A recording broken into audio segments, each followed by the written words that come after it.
오늘 제가 준비한 자료는 한국어 토크네이징의 현재와 미래에 대해서 좀 얘기해보는 자리를 마련해 보려고 합니다. 저는 동경공업대학교 정보이공학원의 오카자키 연구실의 문상환이라고 합니다.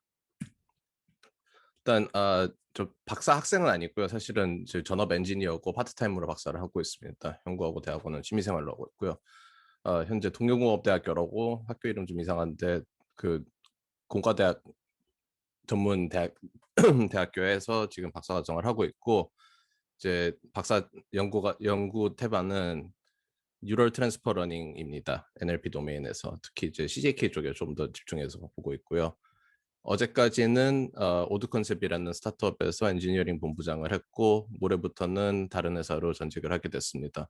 그래서 다행히도 지금 중간에 백수라서 제가 그 발표 자료를 사내 검토를 안 받고 그 좀 퀄리티 낮은 발표로도 그냥 대충 비비고 나갈 수가 있어서 되게 기쁩니다. 다음번은 어떻게 될지 모르겠어요. 네. 일단 뭐 오늘 발표할 내용에 대해서 첫 번째 이제 토커나이징의 정의를 좀 먼저 해드려야 될 것 같고 모르시는 분들이 있을 수 있어서 그리고 한국어에 대해서 적용 사례 그리고 개인적으로 제가 한 한국어 토커나이징 관련된 연구를 좀 소개를 해드리고 그 다음에 한국어 토커나이징에서 앞으로 좀 적용해볼 만한 아이디어들이나 이런 것들에 대해서 얘기를 좀 하려고 합니다. 그래서 일단 토크네이징 정의를 좀 먼저 해드리고 그 다음에 한국어에서 어떻게 사용이 되고 있는지 그리고 어떤 이제 어려움이 있는지에 대해서 좀 얘기를 해드리려고 합니다.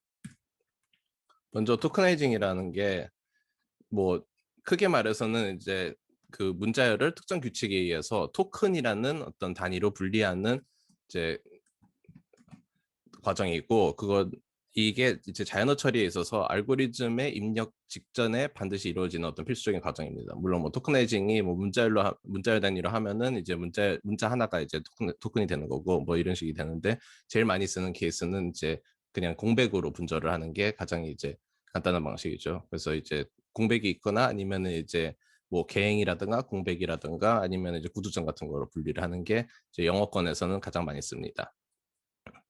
그 길이나 경계나 이런 거에 대해서는 뭐 여러 가지 하는 방법론에 따라서 다르고요.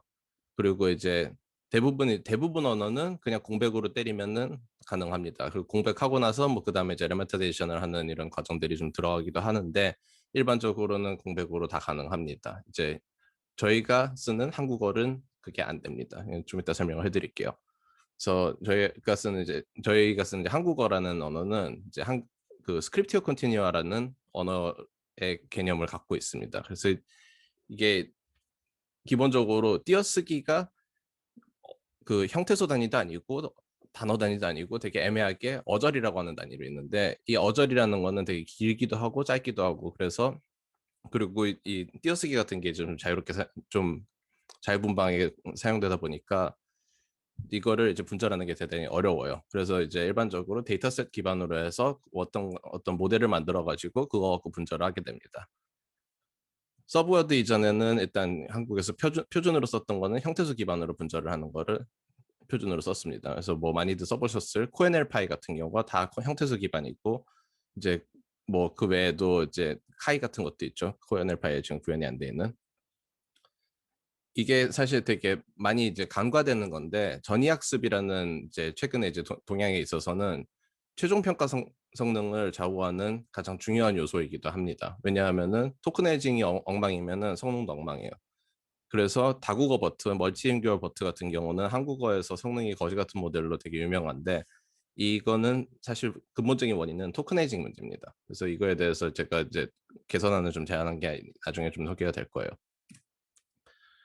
그 토큰의 단위하고 이제 장단점이 뭐 여러 가지가 있는데 기본적으로 토큰이 작으면은 시퀀스 길이가 길어지겠죠. 시퀀스 길이가 길어지면은 뭐 RNN이든 트랜스포머든 여러 가지 이제 연산 비용에 있어서 문제가 있을 것이고 그래서 그거에 대해서 좀 이제 좀 소개를 해드리려고 그래요.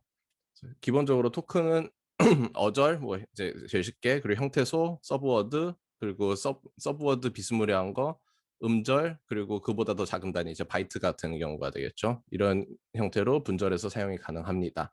그래서 표현 능력이라고 써져 있는데 표현 능력은 인베딩의 로버스트니스 그러니까 인베딩이 얼마나 많은 의미를 함축하고 있는지에 대한 그거를 척도를 얘기하는 거고요. 그 토큰의 길이 그리고 OOB에 대한 이제 로버스트니스 세 가지 측면에서 이제 균형적으로 잡을 필요가 있어요. 그래서 표현 능력 같은 경우는 일단 경계가 의미 경계일 경우에는 우수한 성능을 보이는데 형태소 기반 토크나이징이 공교롭게도 완벽하지가 않아요. 특히 신조어 같은 경우에 좀 대응이 좀 어렵고 그래서 이제 인명이라든가 지명이 새롭게 등장할 경우에 표현이 되게 애매하게 학습되는 경우가 있습니다. 그래서 토큰의 길이 그리고 토큰의 길이 이건 서버드에 한해서 얘기인데 토큰의 길이와 OOB에 대한 안전성은 일단 기본적으로 반비례 양상을 좀 가지고 있어요. 토큰이 너무 길어지거나 그러면 결국에 이게 머지가 안 일어나고 그냥 오펀이 되는 경우가 많기 때문에 그래서 이게 토큰이 무조건 길게 잡힌다고 좋은 게 아닙니다. 토큰이 길게 잡히면 당연히 이제 시퀀스가 줄어드니까 시퀀스 길이가 작아지면서 연산량이 줄어서 더 좋을 거라고 생각하는데 사실 오버에 대해서 더 민감하게 됩니다.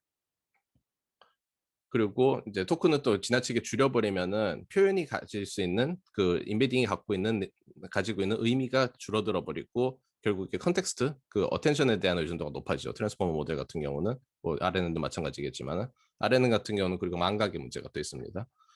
그리고 이제 컨텍스트 없는 인베딩이 가지는 의미가 이제 거의 없어지게 돼요.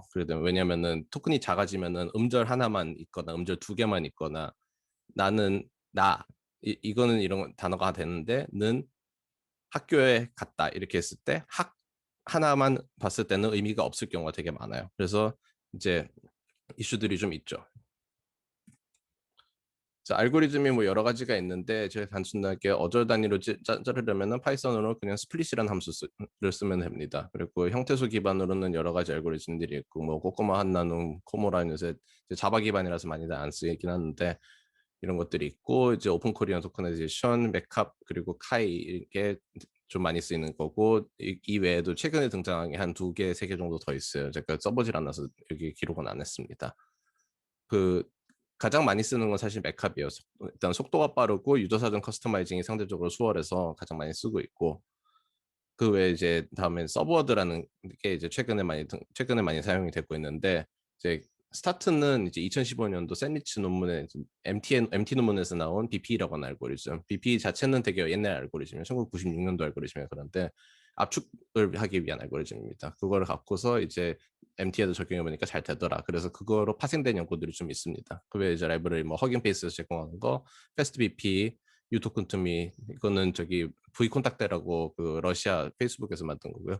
그 워드 피스라고 그래서 버트에서 사용하는 아이 그리고 센텐스 피스라고 이제 최근에 좀 이제 특히 일본권에서 많이 쓰고 있는 이제 그 맥캅 저자가 만든 토크나이저가 있습니다. 그래서 서브워드 기반으로 다 돼 있고 이제 한국어나 일본어 같은 경우는 이 서브워드를 적용하기 전에 프리토크나이제이션 하는 경우가 있어요. 근데 뭐 그거 프리토크나이제이션이 성능을 좋게 만드는 경우도 있고 나쁘게 만드는 경우도 있는데 안 좋게 되는 경우는 이제 형태소나 이제 뭐 프로퍼나운의 중간에서 띡 잘리는 경우에 당연히 서브워드의 학습도 제대로 안 되고 표현력도 떨어지게 되겠죠.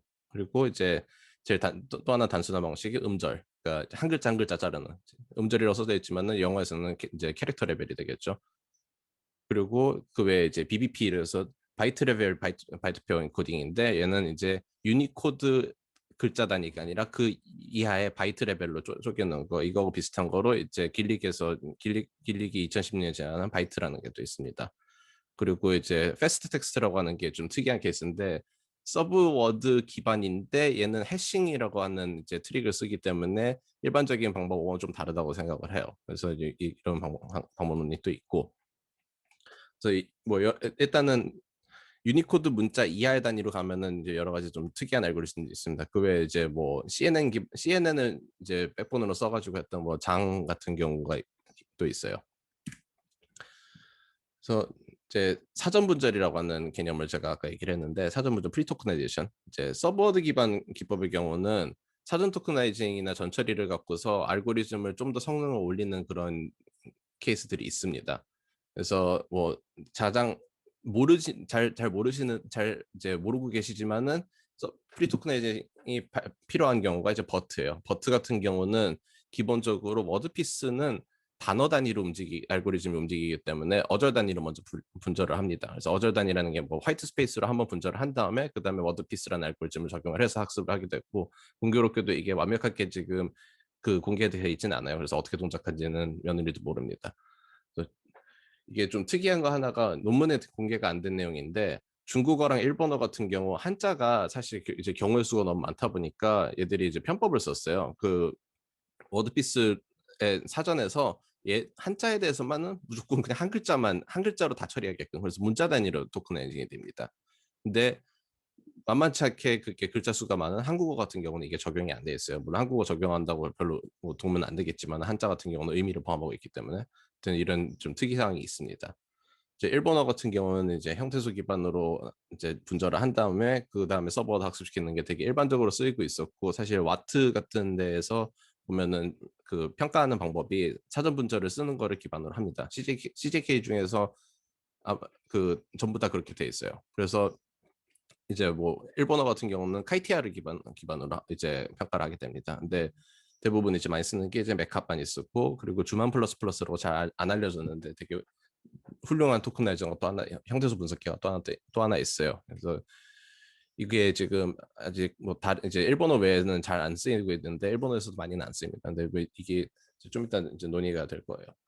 그리고 이제 일본어에서 하는 형태소 기반 사전 분절이 한국어에서도 효과가 있다는 것을 확인한 연구가 있습니다. 그래서 이거는 박규병님이 하셨는데, 박규병님하고 이제 그 스캐터랩 분들이 같이 하신 연구입니다. 그래서 그 AACL에서 이제 소개가 되었고, 이 보면은 이제 뭐 MT든지 여러 가지 태스크에다가 이제 사전 분절을 하니까 성능이 올라가더라라는 그런 연구 결과입니다.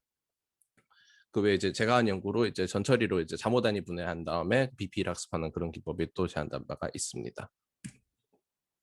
한국어 같은 경우에 좀 어려운 점이, 일단 토크네이징 자체가 좀 어려운 게, 일단 기본적으로 사람들이 띄어쓰기를 제대로 안 해요. 띄어쓰기를 제대로 안 하고, 그리고 이제 맞춤법 오류도 어느 정도 있다가 가정을 해야 되고, 그리고 이게 사람이 의도적이지 않은 케이스도 많아요. 뭐 이제 덧글 같은 경우, 특히 악성 덧글 같은 경우는 의도적으로 필터를 이제 건너뛰기 위해서 이제 맞춤법을 일부러 틀리는 경우가 많습니다. 그리고 이제 이런 것들은 이제 형태수 분석이 제대로 안 되겠죠, 당연히.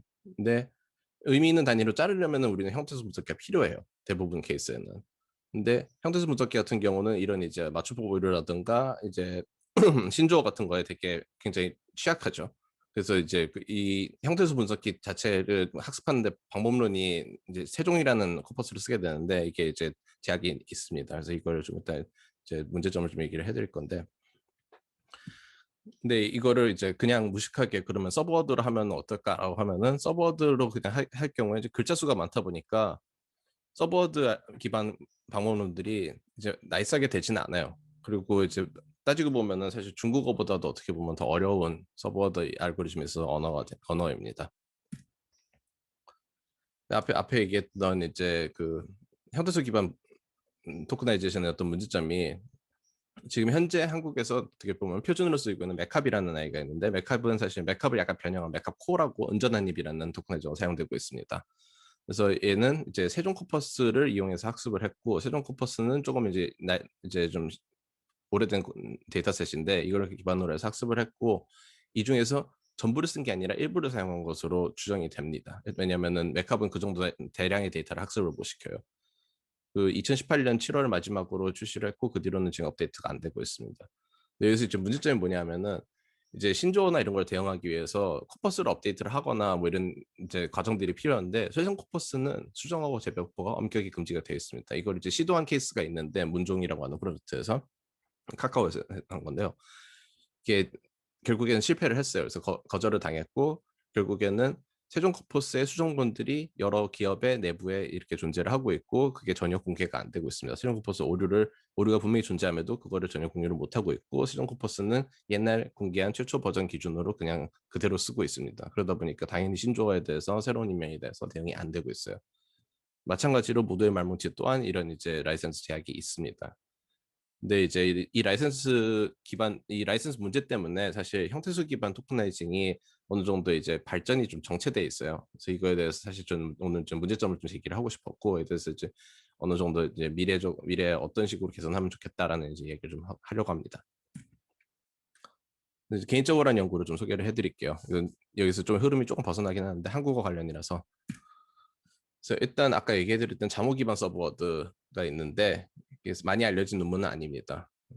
일단은 그 인구 언어들, 이제 인도 유로피안 언어들은 알파벳 단위로 서버들 학습하는데 왜 한글은 알파벳이 아닌 음절을 기반으로 학습을 하는가에 대해서 의문을 가졌어요. 왜냐 한글은 자모 단위로 분해를 하면은 알파벳의 성질을 가지는데 음절 단위로 해버리니까 결국 경우의 수가 너무 많아지고 서버 알고리즘에 있어서는 되게 불리한 그런 언어가 돼버리는데 왜 이렇게 학습을 하고 있지라고 생각을 하다가 한번 시도를 해본 연구입니다.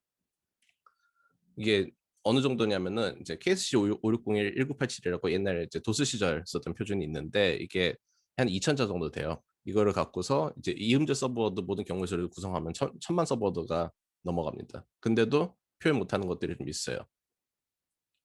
그러니까 그냥 서버들을 무식하게 경우의 수 다 때리는 거는 일단 답이 안 나오고 그러면은 이거를 다른 형태로 좀 해보면 어떨까 해서 시도를 해봤습니다. 그래서 일단 방법론은 되게 단순해요. 그 코퍼스가 들어오면은 전처리로 잠호 단위로 먼저 분해를 쫙 한 다음에 유니그램 LM 이제 그 쿠도 센텐스 피스에서 제공되는 알고리즘으로 학습을 하게 됩니다. 그래서 이걸 얻고서 다시 이제 생성을 하게 되면은 그걸 잠호 단위로 추적된 거를 다시 후처리하는 방법론입니다. 기존에도 뭐 여러 가지 이런 방법들이 제안된 바가 있어요. 사실은 누구나 이제 생각해 볼 수 있는 문제라서. 그래서 조금 이따 발표하실 박성준 님이 이제 하나 제안한 게 있고 이제 그 칼 스트라토스라고 한국 분인데 그 가명을 쓰시는 분이 있어요. 저 정확하게 본명은 모르는데 이분이 또 하신 연구가 또 있습니다. 근데 이쪽 연구 같은 경우는 결국에 출력이 라벨이거나 이런 케이스였더라고요. 그러다 보니까 이제 생성에 대해서 대응이 안 됩니다. 그래가지고 요거에 대해서 대응을 어떻게 할까 하면서 이제 그 오토마타 알고리즘을 이용해가지고 입력기처럼 구현을 했습니다. 그래서 출력이 나온 잠옷들을 갖다가 입력을 쫙 입력기처럼 입력기에 들어가는 IME에 들어가는 입력으로 쫙 이렇게 처리를 해가지고 생성을 해결하는 방법론입니다. 근데 여기서 문제가 뭐냐 하면은 이제 사람이 그냥 입력하는 것처럼 모델에서 나온 대로 쫙 처리하면 되겠지라고 생각을 했는데 실제로 이제 적용을 해보니까 출력이 하나가 잘못 나와서 이제 자모가 연타로 나오거나 이런 그 자음이 연타로 나오거나 이렇게 되면은 이제 오토마타 스테이트가 전반적으로 꼬이면서 이제 뭔가 뭐라고 해야 될까요? 그 술 먹은 사람이 친 것처럼 그렇게 나오는 문제점이 있습니다. 그래서 좀 해결을 할 수 있는 아이디어는 있는데 시간이 없어서 지금 시도를 못 해보고 있습니다. 그 다음에 이제 그 OOV에 대해서 이제 기하학습 모델에 대해서 OOV에 대한 대응 방법론을 제안을 하나 해봤는데요. 이건 이제 EMNLP 연구입니다. 그 이제 단어장이 없는 이제 서버워드가 발생했을 때 기존 사전을 어떻게 하면 보강을 할까에 대한 이제 그 제안하는 논문인데요. 최종 테스트 파인팅 직전에 모르는 단어 OOV를 학습하는 단계를 추가를 합니다. 이 논문에서는 이제 이거를 이제 하게 된 이유는 멀티링규얼 버트를 기반으로 해서 이제 다른 이제 연구를 원래 하고 있었는데 이게 성능이 너무 안 나와가지고 그거 갖고 이제 어떻게 하면 해결할까 하다가 이제 우연히 얻어 걸린 겁니다. 이제 그걸 처음에 이제 발견한 거는 사실은 애국가 1절에서 벌써 OOV가 발생하는 거 보고 아 이거 문제가 심각하구나라고 생각을 해서 거기서부터 이제 좀 시도를 해보고 그리고 그게 결국에 논문이 된 케이스입니다. 되게 접근 방법은 되게 단순한데 모르는 단어를 일단 한번 쫙 태스크 코퍼스를 보고 파악을 합니다. 그 다음에 기존 단어장에 존재하는 다른 서버워드 임베딩하고 웨이트 시어링을 하거나 그걸 아예 덮어 쓰는 식입니다. 그래서 그걸 갖고서 이제 파인 튜닝을 해가지고 이제 프리 트레이닝을 추가적으로 좀 더 하는 거죠. 태스크 코퍼스를 갖고 그 다음에 이제 평가를 하면 성능이 올라가더라. 그리고 이제 여기서 연장으로 좀 해본 게 일부러 그 보캐블러리를 망가뜨려가지고 OOV를 엄청나게 높인 다음에도 해봤는데 어느 정도 복구가 되더라라는 거를 확인을 했습니다. 물론 이제 좀 한 가지 이제 의문점이 드는 거는 NSMC 태스크 자체가 얼마나 이제 난이도가 높은지에 대해서 조금 의문이 들긴 했어요. 근데 뭐 아무튼 이런 연구 결과가 있습니다. 이제 앞으로의 얘기를 좀 했으면 하는데요. 이제 한국어 토커나이징에서 앞에 이제 문제점들이나 이제 제약사의 어려움에 대해서 얘기를 했는데 일단은 그 몇 가지 이제 제안을 좀 해보려고 합니다. 일단 첫 번째가 좀 약간 과격한 이제 연구이긴 한데 이제 졸업 논문하고는 무관합니다. 그래서 여기 행사 관계자들 안에서도 이 같이 하시는 분들이 있는데 기존 형태소 말뭉치인 세종과 모두의 코퍼스 모두의 말뭉치의 라이센스 제약에 대한 이제 근본적인 해결책을 좀 제안을 해보고 싶었어요. 그래서 일단은 기학습 형태소 분석기를 여러 개를 돌려가지고 컨센서스를 갖고서 기계 태깅해서 제작을 한 코퍼스인데 그거를 갖고서 이제 제안을 했으나 공교롭게도 ACL 2021년도에서 고배를 마셨습니다. 그래서 거기서 이제 그 리뷰 커멘트 중에 하나가 휴먼 이빌리션이 모자라다. 그래서 그거를 이제 수작업으로 지금 평가를 진행 중입니다. 데이터셋 규모는 한 5,500만 어절 규모고, 그리고 그러다 보니까 이제 전량 수동 평가는 당연히 불가능합니다. 그래서 지금 이제 수동 검증한 거를 지금 다시 한번 검증을 하고 있고, 그거 갖고 아마 조만간에 다시 제출을 하게 될 것 같습니다. 그 한 가지 이제 특이 사항이 수정을 자유롭게 할 수 있도록 원문 자체가 라이센스 문제가 전혀 없는 원문을 썼어요. 그래서 이제 크리에이티브 커먼즈 라이센스를 갖고 있다던가 이제 GNU FDL의 라이센스를 갖고 있는 원문만 사용을 했고, 그에 따라서 이제 원문을 저희가 다시 재배포를 하기만 하고 출처만 밝힌다면 얼마든지 수정해서 쓸 수 있는 그런 원문들만 사용을 하고 있습니다. 이제 여기 추가적으로 이제 어느 정도 시스템적인 이제 개선을 해야 될 부분들이 이제 저작권에 대해서 자유로운 문장이나 이런 뭐 이제 저작권 소멸 서적이라든가 이런 것들을 자유롭게 투고를 할 수 있고, 그거를 그 코퍼스의 문제점들을 GitHub PR이나 이런 거를 이제 수정을 투고할 수 있도록 할 수 있는 오픈 소스 프로젝트 성향으로 좀 이제 시도를 해보려고 합니다. 그래서 이제 평가에 대해서 어떻게 하느냐라고 물어볼 것 같은데, 그 특정 스냅샷을 만들어가지고 스냅샷에다가 뭐 버전 1.0, 버전 1.1 이런 식으로 해가지고 성능 평가가 그 버전 단위로는 서로 비교 가능하도록 하려고 합니다. 그래서 조만간에 공개를 할 예정이고요. 그 이걸 만들면서 이제 좀 든 생각 중에 하나가 뭐냐면은, 그 형태수 분석 태스크를 만약에 지금 형태수 분석 태스크라는 것 자체가 되게 그 공수가 되게 많이 들어가요. 데이터셋을 만들려면. 이게 이제 왜 그러냐면은 세그멘테이션에 해당하는 분절, 그리고 클래시피케이션에 해당하는 포스트 태깅을 지금 같이 해야 되기 때문에 태깅 자체가 되게 일단 공수가 많이 들어가고, 그리고 일단 국어학 지식이 필요해요. 포스트 태깅 같은 경우는. 왜냐면은 포스트 태그 자체가 가지는 또 의미가 뭐 사실 일반인이 봤을 때는 도무지 알 수가 없거든요. 뭐 JKG와 JKO의 차이를 일반인한테 물어보면은 모릅니다. 그러다 보니까 그냥 알바생을 써가지고 할 수 있는 작업이 아니에요. 근데 이제 제가 착안한 거는 현실에서 보면은 형태수 분석기를 써서 나온 결과물 중에서 분절된 형태수만 쓰고 포스트태그는 대부분 버리더라고요. 그래서 그러면은 굳이 포스트태그를 다 태깅할 필요가 있을까? 이거를 차라리 분리해서 보고 세그멘테이션과 클래시피케이션 두 개를 따로 본다면 어떨까라는 생각을 했어요. 그래서 만약에 세그멘테이션은 이만큼 데이터를 만들어 놓고 클래시피케이션 조금만 만들어 놓고 그렇게 해서 데이터셋을 만들면 좀 더 저렴하게 가능하지 않을까에 대해서 좀 뭐 생각을 해봤습니다. 근데 이제 이게 왜 그런 생각이 들었냐면은, 아무래도 이제 뉴럴을 이제 가다 보니까 데이터셋 규모나 이제 모델 규모가 사실 이제 커지고 있는데, 데이터셋 규모를 늘리는 게 사실 현실적으로 형태소 분석 데이터셋은 어렵거든요. 그러다 보니까 이제 어떻게 하면은 좀 늘릴 수 있을까, 저렴하게 대해서 좀 생각을 해보다가 이런 아이디어가 좀 떠올랐는데, 혹시 뭐 이런 거에 대해서 관심 있으신 분이 있으면은 저한테 나중에 한번 연락을 주시면 감사하겠습니다. 그리고 뭐 또 하나가 이제 완벽한 형태소가 사실 거의 안 쓰이고 있어요. 뭐 대부분 맥캅을 쓰고 있는데, 맥캅 같은 경우는 사실 완전한 그 깔끔한 형태소가 나오지 않습니다. 보면은 이제 쿼지라고 하는데 써놨는데, 그게 이제 형태소가 보면은 포스 플러스 포스 이렇게 돼 있거든요. 그래서 음절 하나 단위로 경계로 했을 때 그게 애매한 경우는 하나를 합쳐서 보는데, 그렇게 되면 이렇게 된 걸 쓰는데 굳이 뭐 완벽할 필요가 있을까에 대해서 조금 이제 좀 생각이 많이 들더라고요. 그래서 이런 거에 대해서 앞으로 뭐 다른 분들 좀 고민을 같이 해보시면 어떨까 그런 생각이 들었습니다. 신조어에 대해서 아까 대응이 안 된다고 그랬는데, 일본어를 보니까 네올로그디라고 해서 프로젝트가 있더라고요. 그래서 이거는 맥캅에 추가되는 사전입니다. 그래서 신조어 학습을 위한 원부 데이터하고 이제 하테나라는 사이트에서 긁은 거더라고요. 그거하고 그 기학습 사전, 그리고 뭐 아이파딕이라든가 이런 거에 이제 기학습된 모델까지 공개하는 오픈 소스 프로젝트입니다. 그래서 뭐 비교적 최근까지 업데이트가 되고 있고, 업계에서도 꽤 많이 쓰고 있어요. 물론 이제 그거 갖고서 걸러내는 데도 쓰더라고요. 그 프로퍼나운이나 이런 거를 데스크에서. 그래서 이게 공교롭게도 여기 이제 이 프로젝트 운영 방식이 원부 데이터가 지금 GitHub에 압축된 형태로 올라가 있어서 PR을 보내는 게 불가능합니다. 그래서 외부 배치 기여가 되게 어렵고, 거기다 거기다가 프로젝트 오너가 사실 한 명이에요. 그래서 이 사람이 바쁘면은 그냥 멈추더라고요. 그래서 이런 거를 보고 조금 이제 개선된 어떤 이거를 한국어 쪽에 적용할 수 있는 어떤 방법론들을 좀 생각해 볼 필요가 있지 않을까 한 번 만들어 놓으면 여러 명이 쓸 수 있으니까 이런 측면에서 뭐 시도해 보면 어떨까 하는 생각이 들었습니다. 그래서 뭐 관심 있는 분이 있으면은 좀 연락을 주시면은 같이 좀 해봤으면 좋겠습니다.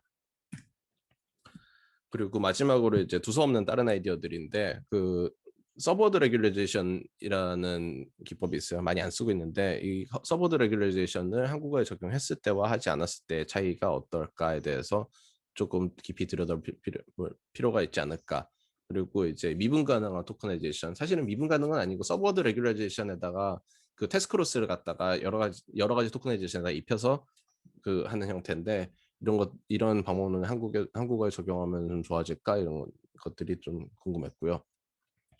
주만 플러스 플러스라고 아까 말씀드린 이제 좀 더 좋은 형태소 분석기가 있는데 이거를 한국어 데이터셋에 학습해서 시도를 해본다면 어떨지.